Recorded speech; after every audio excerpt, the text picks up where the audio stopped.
अस्सलाम वालेकुम, आप देख रहे हैं PA न्यूज HD और मैं हूं आपके होस्ट सादिया बतूल। शामिल करते हैं आज की अहम खबरें। वजीर आजम मोहम्मद शहबाज शरीफ ने पाकिस्तान और अमेरिका के दरमियान तय पाने वाले एक अहम तिजारती मुआहदे पे अमेरिकी सदर डोनाल्ड ट्रंप का शुक्रिया अदा किया है। अपने पैगाम में उन्होंने कहा कि ये मुआहदा दोनों मुमालिक के ताल्लुकात में एक नई दौर का आगाज होगा।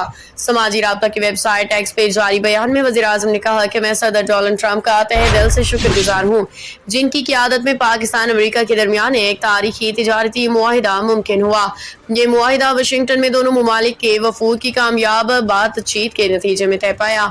वज़ीर आज़म ने मज़ीद कहा कि यह पेशरफ्त न सिर्फ दो तरफा ताउन को नई जहत देगी, बल्कि आने वाले वक्तों में दोनों मुमालिक के दरमियान तवील मुद्दती शराकत दारी को मज़ीद मुस्तहकम करेगी। न्यूज स्टूडियो से अब तक के लिए इतना ही। मज़ीद खबरों और अपडेट्स के लिए देखते रहिए PA न्यूज HD।